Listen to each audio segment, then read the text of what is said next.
Mumbai Indian జట్టులో captaincy అంశం మరోసారి చర్చనీయాంశంగా మారింది. టీమిండియా మాజీ క్రికెటర్ కృష్ణమచారి శ్రీకాంత్ చేసిన వ్యాఖ్యలు ఇప్పుడు పెద్ద దుమారాన్ని రేపుతున్నాయి. ప్రస్తుత కెప్టెన్ హార్దిక్ పాండ్యా తన నాయకత్వ బాధ్యతలను సూర్యకుమార్ యాదవ్ కు అప్పగించాలంటూ ఆయన సూచించారు. ఎంఐ చివరిసారిగా రోహిత్ శర్మ కెప్టెన్సీలో 2020లో టైటిల్ గెలిచింది.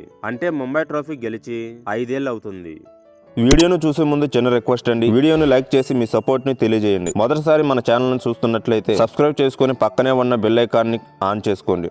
2024లో గుజరాత్ టైటన్స్ నుంచి ట్రేడ్ ద్వారా హార్దిక్ పాండ్యా తిరిగి ముంబై ఇండియన్ జట్టులోకి వచ్చి కెప్టెన్ గా బాధ్యతలు చేపట్టాడు. అయితే ఆ సీజన్ లో జట్టు పాయింట్ల పట్టుకలో చివరి స్థానంలో నిలవడం పలు విమర్శలకు దారి తీసింది.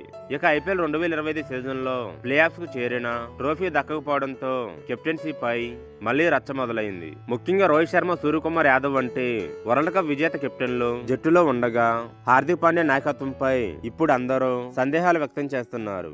ముంబై ఇండియన్స్ ఫ్రాంచైజీ యాజమాన్యం, జట్టు మేనేజ్మెంట్, అలాగే హార్దిక్, రోహిత్, సూర్యకుమార్ కలిసి భవిష్యత్ పై స్పష్టమైన నిర్ణయం తీసుకోవాలని కృష్ణమచారి శ్రీకాంత్ తన యూట్యూబ్ ఛానల్లో సూచించారు. ఈ పరిస్థితిని వింత పరిస్థితిగా ఆయన పేర్కొనడం ఇప్పుడు హాట్ టాపిక్ గా మారింది. ఐసీసీ టీ20 వరల్డ్ కప్ 2026 టీమిండియాకు విజయం అందించిన సూర్యకుమార్ యాదవ్ కెప్టెన్సీకి సరైన ఎంపికంటూ ఆయన అభిప్రాయపడ్డాడు.